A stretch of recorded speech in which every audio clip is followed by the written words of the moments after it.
뉴욕 증시가 혼조세로 마무리가 됐습니다. FOMC 의사록이 공개되고 나면서 투자자들이 이제 뭐 조금 마음이 풀어진 듯한 느낌이긴 합니다. 원래 예상했던 대로 나왔다 이런 의견이 지배적이거든요. 자, 그렇지만은 뭐 금리 인상을 추가적으로 더 해야 된다라는 것에 대해서는 변함이 없기 때문에 아무래도 이제 뭐 바로 매수가 들어오긴 좀 어렵지 않았겠나 생각이 됩니다.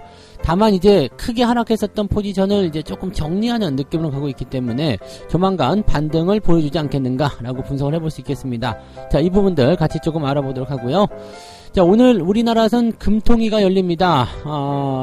시장 예상으로는 일단 금리가 동결될 것이다 이렇게 얘기를 하고 있는데, 자, 금리 동결은 이번에는 일어날 수 있다 하더라도 다음번에는 쉽지 않을 것 같다 생각되죠. 일단은 뭐 연준에서 금리 인상을 하게 되는 부분들이 뭐 3월달, 5월달은 일단 확정적이다라고 되어 있고요. 6월달까지도 할 수 있다라는 얘기가 나오고 있기 때문에 우리나라가 이제 계속해서 금리 동결 기조를 이어가긴 어렵다 이런 부분인데, 이것도 같이 알아보도록 하고요. 자, 넷마블이 중국 기업으로 바뀔 것이다 라는 얘기가 나오고 있습니다. 이거 뭐 약간 좀 뭐라 그럴까요, 좀 크게 확대해서 얘기하는 모습인 것 같긴 합니다만, 자, 일단 최대 주주가 텐센트로 바뀔 가능성이 있다라고 하니까, 자, 뭐 아주 틀린 말은 아닌 것 같습니다. CJ ENM이 지금 넷마블의 지분을 매각할까 말까 고민을 하고 있다라고 하니까, 자, 이런 부분들도 같이 알아보도록 하겠습니다.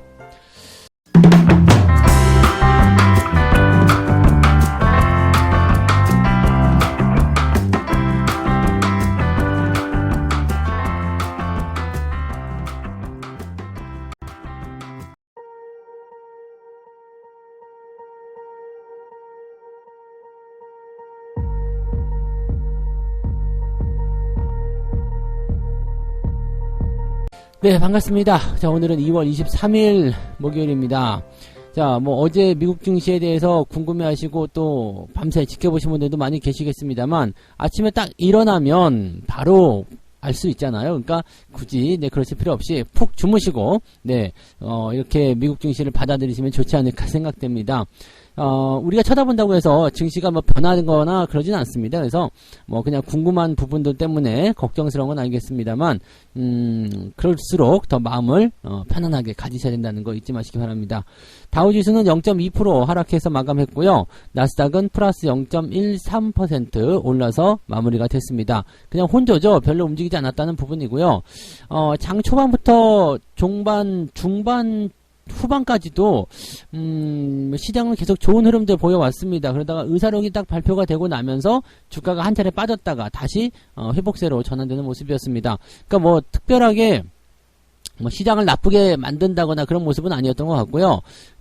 그냥 유지가 잘 되는 모습이었다라고 판단하시면 될 것 같습니다. 그러니까 뭐 말 그대로 그냥 혼조 양상이었어요. 올라갈까 말까 이런 것도 결정된 것도 아니고 그냥 유지가 되는 형태의 느낌이었죠.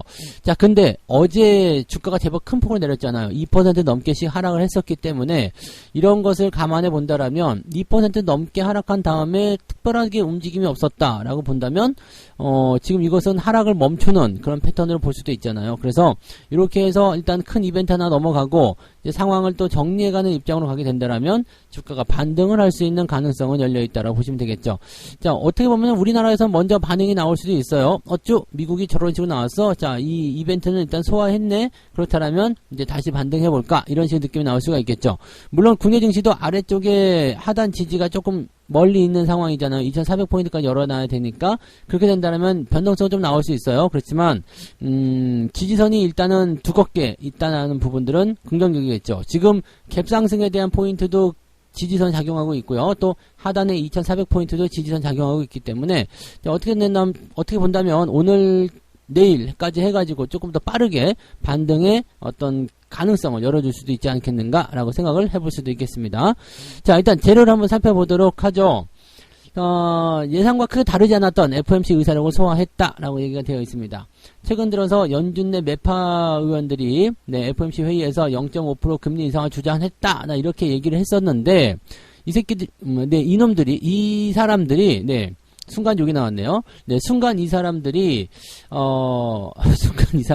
사람들이 좀 약간 흥분할 것 같아요. 지금 왜냐면 나 0.5% 주장했어. 연준 의사록 지금 너희들 보면 큰일 나는 거야. 그러면서 지금 그렇게 얘기했었던 건데 실제로 뚜껑을 딱 열어보니까 뭐 그런 얘기가 있긴 있었어요. 그런 정도예요. 그런 정도. 그러니까 몇몇 당국자들이 0.5%포인트의 금리 인상을 선호하긴 했었어. 네. 근데 그게 뭐 그냥 대다수가 0.25를 이렇게 지지하고 그렇게 우리가 결정했어. 그러니까 거의 모든 almost all이라고 했습니다. almost all. 네, 거의 모든 참석자들이 기준금리 0.25%포인트를 인상하는 것이 적절하다는데 동의했다. 이렇게 얘기를 하고 있고요. 상당수는 금리 인상의 속도가 느려지게 되면 경제의 이런 진전 속도를 더 잘 평가할 수 있을 것이다. 뭐 이렇게 얘기를 했다고 합니다. 그러니까 뭐 그냥 우리가 예상하고 생각했었던 그대로예요. 근데 뭐 아시듯이 이런 뭐 이벤트 나오기 전에 또 블러드가 지금 뭐 최근에 한 두세 번 정도 그냥 연설을 계속 해버렸잖아요. 그러면서 자기는 금리가 더 빨리 올라가야 된다. 막 그러면서 뭐 0.5%를 이번에도 올려야 된다. 난 저번에도 그렇게 얘기했다. 막 그러면서 얘네들이 나와가지고 그렇게 떠들었잖아요. 메스터하고 지금 블러드하고. 얘네들은 근데 투표권도 없는 애들이 여기서 뭐 요구 참 진짜 무슨 생각일까라는 생각이 좀 드는 거예요. 무슨 생각일까? 이 메스터하고 블러드하고 둘이서 무슨 생각일까? 왜 그래 자기들 이렇게 얘기한 건 맞아. 근데 주목을 받기 위함일까? 아니면 투표권 다시 내놓으라 이렇게 항의를 하는 것일까요? 관종일까요? 네, 관종일 것 같은 생각도 좀 들기도 하고. 아니, 그래, 너희들이 얘기한 건 알겠어. 근데 이 정확한 사실을 전달해야지 자기들의 의견이 전체적인 그냥 이렇게 뭐 시장을 혼란으로 몰고 가고 또 그거를 그냥 막 뉴스로 써대고 뭔가 사주를 받은 거 아닌가라는 생각도 좀 들 정도입니다. 그러니까 지금 내용을 보게 되면 연준이 표한 입장이 크게 달라지지 않았으면 우리가 알 수 있는 거예요. 그러니까 지난번에 연준의 금리 동결 이후에 금리가 0.25% 올린 이후에 그리고 나서 뭐 이제 상황이 계속 좋아지고 있어요. 괜찮아요. 이 정도까지 얘기한 부분들이 크게 달라지지 않았다는 것을 우리가 알 수 있는 부분입니다. 그러니까 요거는 약간 주가가 변동성을 만들어내게 하기 위한 어떤 쇼 같은 느낌이 아니겠는가라고 생각이 좀 드는 부분입니다. 심히 의심이 가는 그런 부분이라고 보시면 되겠어요. 네. 자, 그리고 뉴욕 증시 전문가들 하는 이야기도 들어봅시다. 경제지표가 강한 모습을 보이면서 연준의 긴축이 더 강화될 우려가 커졌다. 이것이 시장의 부담으로 작용하고 있다. 의사록 보면은 그렇지 않잖아요. 지금까지 의사록에 대한 내용들 보게 되면 뭐 0.25 정도 될 것이다. 그리고 뭐 경제 상황에 따라서 금리를 더 올릴 수도 있다. 네, 추가적으로 뭐 한두 차례 정도 더 상승할 수 있다. 뭐 이런 쪽의 얘기를 하고 있는 상태인데 여기에서 뭐 부담이 더 커졌다라는 얘기가 지금 어디서 나왔냔 말이죠. 이거는 네, 부담될 내용이 전혀 아니란 말입니다. 그래서 글쎄요 라는 생각을 해봅니다. 지금 과연 얘네들이 이렇게 주가를 떨어뜨릴 수 있는 어떤 그런 요건들을 갖추고 있는 것인가, 그렇게까지 위험한 것인가 라는 생각을 해봐야 되겠죠. 자, 물론 이제 기술주들에 대한 부분들이 강하게 상승했기 때문에 여기서 차익 실현에 대한 빌미를 찾는 것은 당연합니다. 그런데 이것을 이런 식으로까지, 그 다음에 심지어 어제 같은 경우는 2%가 넘는 그런 주가 하락을 만들어낼 정도의 그 정도 악재냐 이겁니다. 악재라고 보기도 어려운 상황인데 이거를 이렇게까지 만들어서 주가를 떨어뜨린다? 뭔가 다분하게 의도적이지 않겠느냐라고 생각을 할 수밖에 없는 거죠. 자, 그러면서 3월 달에는 0.25%포인트를 인상할 것이다. 네. 뭐 달라진 게 없잖아요. 네. 그리고 지금 3월 회의에서 0.25%포인트 인상할 가능성은 73%, 그다음에 0.5% 인상 가능성은 27% 정도 되어 있다. 압도적이긴 합니다. 자, 물론 이제 3월달 이 FOMC 같은 경우는 3월달에 발표되는 CPI 지표라든지 실업률 지표 이런 것들이 중요한 포인트를 가져가게 될 겁니다. 다음 주 초에 실업률이 발표가 됐을 때 실업률이 만약에 좀 올라갔다라고 한다라면, 계속 내려갈 수 없거든요, 이것도. 근데 좀 올라갔다라고 한다라면 또 뭐 난리 나겠죠. 네, 주가가 상승하면 그런 어떤 기회가 될 것이다. 그러면서 또 네, 연준이 금리를 올리기 어려울 것이다. 그러면서 또 자기들끼리 설레발치고 또 올릴 거란 말이에요. 그런 거 흔들리지 마시고 CPI가 또 떨어졌다. 당연히 떨어질 겁니다. 뭐 예상치가 어찌됐든 간에 당연히 또 더 나아지는 모습이 나오겠죠. 더 나아지는 모습이 나오면 또 뭐 그거 가지고 어쩌고 저쩌고 뭐 그런 얘기가 나올 거란 말이에요. 그러니까 0.25%포인트 금리 인상이 거의 확실시 되고 있다라는 부분 보시면 되고요. 3월, 5월, 길게 가면 6월에 금리 인상은 끝날 것이다 라고 생각하시면 됩니다. 그 이후에 이제 동결 기조가 가는 거니까 길어봤자 3번, 네, 그러니까 정상적이면 2번, 네, 짧으면 1번, 그러니까 1번은 아닐 것 같고요. 네, 2번 정도는 생각을 하고 계셔야 되겠죠. 그러니까 올 상반기까지는 금리 인상 계속된다. 그 의견이 달라질 게 전혀 없어요. 근데 이게 달라질 게 없는 걸 가지고 비틀고 짜고 막 그렇게 하면서 주식을 떨어뜨렸다. 그럼 뭐예요? 당연히 매수 기회가 되는 거죠. 그러니까 시장에 대한 관점들이 지금도 또 보니까 뭐 주가 조금 떨어지니까 뭐 이제 폭락한다, 이제 하반기에 엄청난 게 온다, 뭐 이런 소리 하고 다니시는 분 계시던데 조심하세요. 이런 분들 네, 기회를 완전히 놓칠 수가 있습니다. 그렇게 생각하고 있다가는 좋은 기회를 완전히 놓칠 수가 있다는 것만 꼭 기억하시기 바랍니다. 지금은 네, 기회가 언제쯤 잡히냐, 이게 좋은 매매 타이밍을 잡아가지고 그때 주식을 잡아가야 되는 그런 상황인데, 여기서 그런 생각들 하고 계시면 정말 안 된다는 것만 기억하시기 바랍니다. 자, 국내 증시는 앞서서 설명드렸듯이 하단 지지가 지금 갭 상승한 부분과 그 다음에 2400포인트 두 군데에서 이렇게 2단으로 형성되어 있습니다. 그러니까 요 구간대에서 지지만 만들어주게 되면 크게 부담은 없습니다. 단기적 데드크로스가 발생한 상황에서 어떤 식으로 횡보를 가져갈 것인가, 단기 반등을 통해서 바로 끊어낼 것인가에 대한 부분들은 조금 더 지켜보긴 해야 됩니다. 자, 환율과 외국인 수급 이런 부분들 좀 잘 지켜보시면서 시장에 대한 대응점 가져가시기 바라고요. 변동성이 좀 있더라도 너무 걱정하지 말고 느긋하게 대응들 해주시면 좋겠습니다. 그냥 조금 내렸다고 또 그냥 심장이 콩닥콩닥 거려가지고 그냥 네, 겁먹고 있고, 또 올라가면은 그냥 너무 좋아가지고 막 맨날 소고기 사 먹고 막 이러면 안 돼요. 그냥 지금은 아직 바닥이란 것만 꼭 명심하시고, 이 구간에서 네, 내가 최대한 좋은 위치를 잡을 수 있도록 계속 이렇게 조정을 해 나가야 된단 말이에요. 그러니까 절대 서두르지 마시고 천천히, 그리고 좋은 종목이 있다, 좋은 기회가 나왔다 그러면은 마음 놓고 매수하시고, 그런 것들에 대한 관점을 가져가셔야 됩니다. 얼마 남지 않았어요. 네, 얼마 남지 않았습니다, 진짜. 네, 그러니까 이 흐름에 대한 부분들을 여러분들이 최대한 잘 이용하시고 내 걸로 만들어가야 된다는 거 절대 잊으시면 안 되겠습니다. 네, 잔소리가 길었어요. 네, 두 번째 얘기 넘어갑니다. 자, 한국은행은 오늘 기준금리를 동결할 가능성이 있다고 합니다. 경기 침체에 대해서 초점을 맞추겠다, 이런 얘기인데, 나는 금리 동결은 반대예요. 금리 인상을 해야 된다고 생각하는데, 참, 이 기준금리 동결할 것이다. 이 동결하는 이유가 또 뭐냐 이거예요. 네, 이 뭐 지금 계속적으로 이제 0.25씩 올리는 것도 사실은 네, 그동안 금리가 빠르게 올라갔던 시점에서 0.25씩 이렇게 늦지막히 올려가지고 이 한미 금리 차이를 많이 만들어 놓은 상태인데, 참 답답하네요. 네, 경기가 불안하기 때문에 기준금리를 동결할 것이다 라는 얘기를 하고 있다라고 합니다. 뭐 지금 GDP 성장률이라든지 수출 부진 이런 것들 때문에 지금 현재로서는 이제 성장성이 이제 마이너스로 돌아서고 있다, 이런 얘기까지 나오고 있잖아요. 그러니까 그런 것들 때문에 금리를 더 올리면 안 된다라는 얘기지만, 실질적으로는 금리를 더 올리지 못하는 이유가 있잖아요.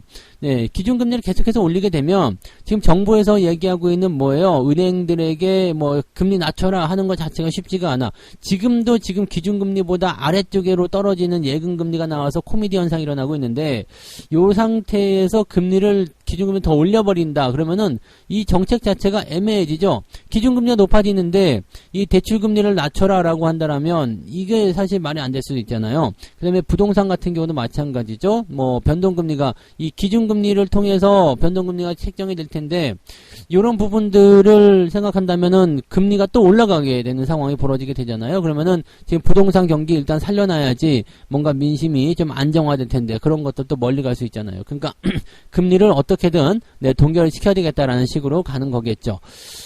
금리를 이렇게 동결을 하게 되면 뭐 물론 지금 당장은 그냥 넘어갈 수도 있어요. 근데 이게 지금 미국과의 격차가 벌어지게 되는 상황이 벌어지죠. 1.25%까지 지금 벌어졌어요. 근데 이제 3월 달에 금리를 또 올릴 거란 말이에요. 그 미국이 금리를 또 올릴 건데, 3월 달에 금리를 올리게 되면 어떻게 해서 1.5로 벌어지죠. 그 다음에 5월 달에 금리를 올리게 되면, 뭐 우리나라도 그 전에 뭐 액션 취하게 하겠습니다만, 그때도 만약에 우리가 동결하고 얘네들이 미국이 또 올리게 되면 거의 2%포인트 차이 난다 그러면은 이거는 대단한 그런 수치가 됩니다. 그러니까 이런 것들은 좀 애매하겠죠. 그래서 만약에 미국이 금리 인상을 일단 계속 할 것이다로 되어 있기 때문에 이번에 금리 동결을 하더라도 다음번에는 추가 인상을 하게 되지 않겠나 생각됩니다. 그래서 금통위에서도 네, 생각이 있다라면 네, 이번에는 동결을 하지만 그래도 금리는 상황에 따라서 추가적으로 인상할 수 있습니다 정도의 코멘트 정도는 해놓고, 뭔가 한 발 뺄 수 있는 자리를 만들지 않겠는가 생각됩니다. 뭐 결론적으로 이제 금통위가 금리를 동결하든 인상을 하든 시장에 큰 영향은 없을 것 같긴 합니다만 어쨌든 네, 금리 동결은 조금 네, 아쉽긴 하지만 네, 지금 여러 가지 상황을 고려했을 때 어쩔 수 없는 선택이 아니겠는가라고 생각은 해보겠습니다. 하지만 네, 지금 이것도 뭐 조삼모사 아니겠습니까? 지금 금리를 동결한다고 해서 다음번에 금리를 계속 뭐 저거 할 수 없는 부분이니까 인상을 또 해야 될 거고요. 그 다음에 이번에 금리를 올린다고 하더라도 네, 그죠? 이번 달에 금리를 올리게 되면은 다음번에는 동결할 수 있는 가능성도 생기게 되는 거니까. 일단은 그래서 저는 일단 인상을 시켜놓고 나서 그 다음에 대응하는 것이 낫지 않겠나 생각되는데 뭐 현재 시점에서 금리를 올린다 그러면 또 네, 정책적인 부분들이 뭔가 압박이 올 수 있겠죠. 그래서 저는 네, 아마도 그러한 영향들 때문에 아마 동결이 들어가지 않겠나라고 생각합니다. 지금 네, 한국은행 같은 경우에서는 그런 얘기 할 거예요. 정치권, 정치적 압력이나 이런 것이 절대 금리를 뭐 올리거나 내리는데 원래 그런 거 있잖아요. 이렇게 분리가 돼서 압박을 받지 않는다, 뭐 영향받지 않는다. 우리는 자율적으로 경제적인 어떤 부분을, 네, 한다라고 하겠지만, 네, 그런 거를, 네, 그렇다고 해요. 네, 그러라고 하지 뭐. 아무튼 뭐 그렇다고 보면 되겠고요.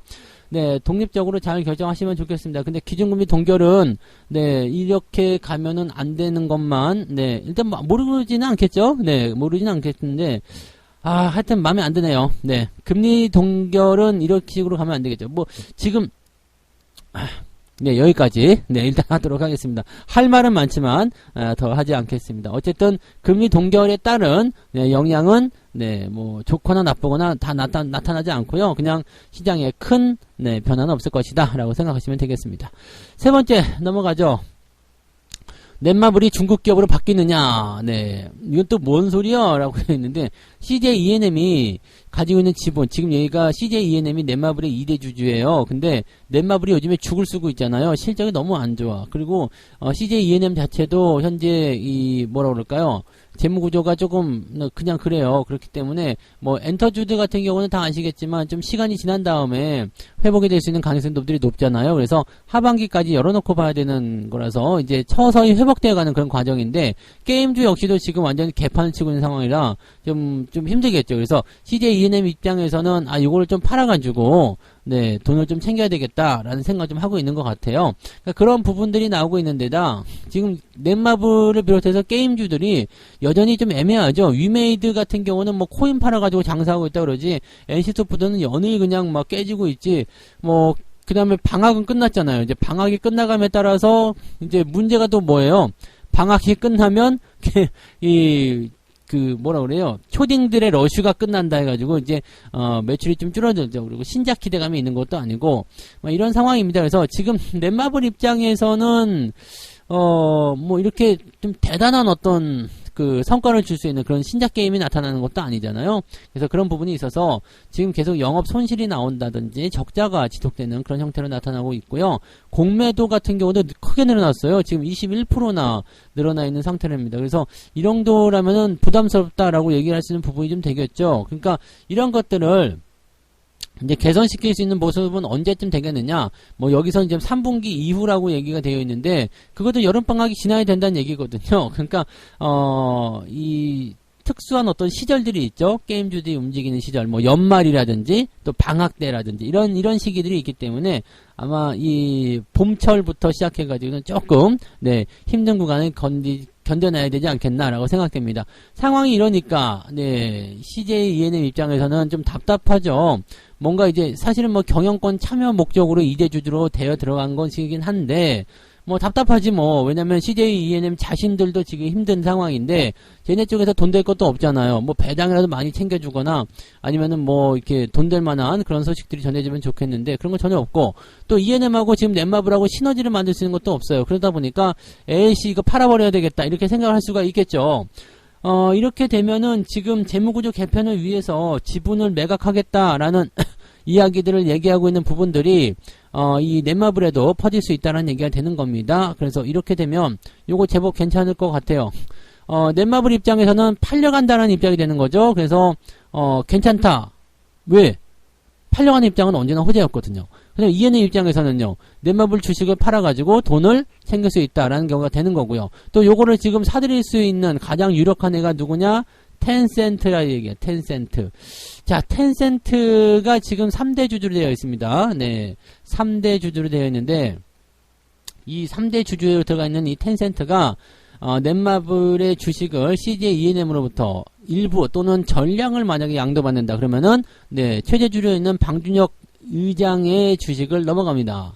빵 치고 넘어가기 때문에 이렇게 돼버리면, 네, 넷마블 최대 주주는 텐센트 이렇게 될 수 있죠. 근데 이 입장에서 봤을 때 넷마블은 오히려 또 괜찮을 수도 있어요. 지금 글로벌적으로 게임 회사들 막 마이크로소프트라든지 이런 애들 보면은 게임 회사들 뭐 M&A에 열을 올리고 있는 상황인데, 텐센트가 만약에 넷마블을 최대 주주로 이제 딱 하게 된다라면은 지금 텐센트를 이용해가지고 중국 시장 진출이 용이해지게 되겠죠. 왜냐면 이제 중국 쪽으로 가는 이제 판호 열어내는 것이 그 텐센트 쪽에서 열어줄 수 있는 거 아니겠습니까? 그러니까 그쪽으로 연결고리를 해가지고 가게 되면 조금 더 나아질 수도 있는 거예요. 그리고 텐센트 입장에서는 이제 이 넷마블이라는 게임 회사를 통해서 이제 조금 더 등치를 키울 수 있는 그런 상태가 좀 되기도 하는 거고요.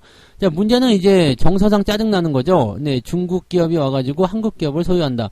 이거 기분 좀 나쁜 수도 있습니다. 중국 자본의 어떤 그런 부분들이 한국 기업을 자꾸 잠식하는 거 아니냐, 이렇게 해서 정서상을 나쁠 수 있는데, 일단 뭐 돈만 버는 입장에서 본다라면은, 네, 지금 다 윈윈이 될 수 있어요. CJ ENM이라든지 넷마블이라든지 텐센트 이 모두에게 다 유리한 상황이 된다고 보시면 되죠. CJ ENM이 지분을 매각하게 된다면 그런 일이 벌어질 수 있다. 자, 그런데 여기서 피해를 보는 사람들이 생기죠. 누구야? 주주들이잖아요. 지금 가만 생각해보니까 지분 매각이라든지 이렇게 넘기는 거, 어떤 블록들이 나올 수 있겠지만은, 자, 이런 식으로 해가지고 뭔가 상황이 만들어진다, 매각을 한다, 이런 식으로 나오게 되면, 이 자식들이 매각 때문에 매각을 하려고 지금 주가를 이렇게 떨어뜨린 거 아니야? 라는 것에 대한 의심이 또 들 수밖에 없죠. 왜냐면 높은 가격에서 매각을 치게 되면은 서로 간에, 네, 뭔가 좀 불편하잖아요. 그러니까 가격을 떨어뜨린 다음에 싸게 넘기자, 싸게 사자, 뭐 이런 거, 네. 그러니까 팔기도 좋고 사기도 좋고, 네, 또는 뭐 증여, 승계 뭐 이런 거 하기 위해서 주가 일부 낮추는 거 굉장히 많잖아요. 그러니까 이런 거 아니냐라는 생각이 좀 드는 거죠. 그러니까 넷마블이 만약에 이 구간대에서 이런 작업들을 하고 넘어가게 된다면 주가가 크게 상승할 가능성도 있다는 얘기가 되겠죠. 물론 지금은 그럴 가능성들만 대두가 되고 있는 상황인데, 만약에 이런 것들이 현실로 일어나게 된다라면 가능성이 있다라고 보실 수가 있겠습니다. 그래서 지금 이 CJ ENM의 매각에 대한 소식이 전해지게 된다라면 이것은, 네, 세 기업 모두에게 나쁜 소식이 아니다라고 판단하시면 되겠습니다. 그러니까 일부러 지금 주가를 그런 식으로 해서 떨어뜨린 거다라고 한다라면은 진짜 시장 나빴다라고 얘기할 수밖에 없을 것 같아요. 네. 자, 어쨌든 이렇게 참고들 하시면 되겠고요. 자, 세 가지 이야기 전달을 해드렸습니다. FOMC 의사록이 공개가 되면서 뭐 특별한 거 없었다라는 의견이 지배적이죠. 그래서 미국 증시 혼조세로 마무리됐습니다. 하락 이후의 혼조이기 때문에 주가가 반등할 수 있는 발판을 마련하는 것 아니겠느냐, 이런 식으로 분석이 되기도 합니다. 자, 금통위에서는 오늘 금리를 동결할 것으로 예상되고 있습니다. 제 생각에는 더 올려야 된다고 생각하는데, 일단 동결하겠다고 하니까 그러라고 일단 하고요. 금리 동결을 하고 나서는 어떻게 될까요? 그 다음번에는 인상할 수도 있다, 등등등 얘기가 나오지만, 그거는 이제 가봐야지 하는 얘기가 될 것 같고요. 미국 증시가 일단은 미국이 계속해서 금리를 올리게 된다면 금통위에서도 금리 동결 계속할 수가 없습니다. 이번에 동결하더라도 다음번에는 인상할 수 있다라는 것을 생각하셔야 될 것 같고요. 자, 정부 정책에 따라서 이렇게 금리가 결정되는 것 같은 느낌적인 느낌이 좀 있는데, 아무튼 한국은행은 자기네들은 그런 게 아니라고 하니까 일단 믿고 가자고요.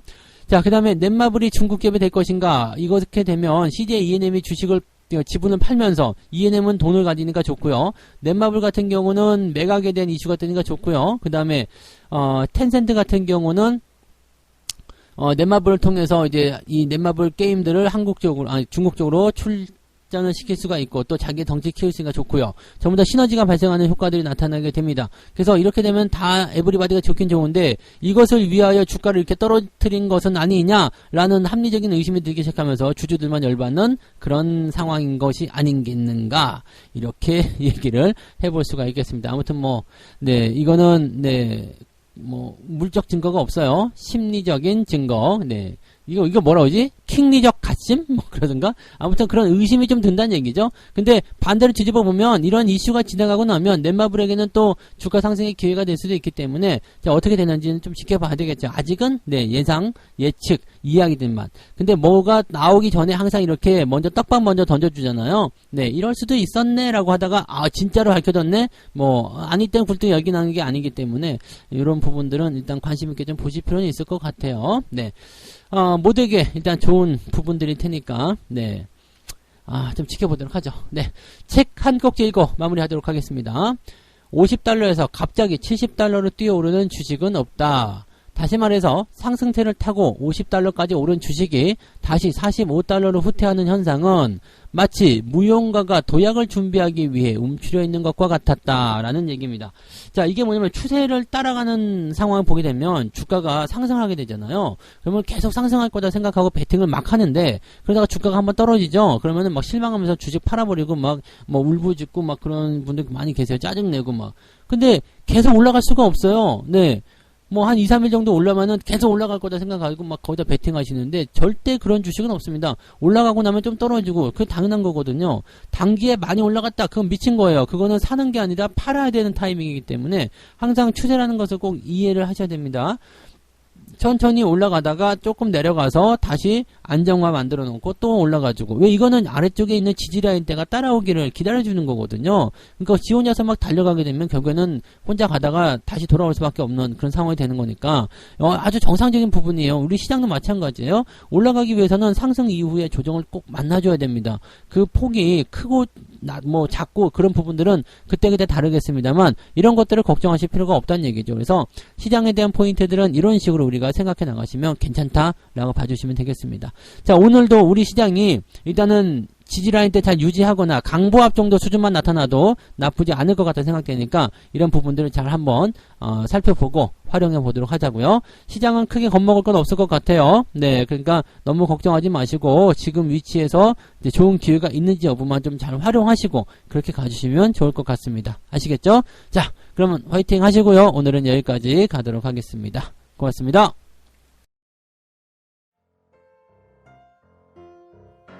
본 방송에서 제공되는 모든 정보는 투자 판단의 참고 자료이며 투자의 최종 책임은 본 방송을 이용하는 본인에게 있습니다.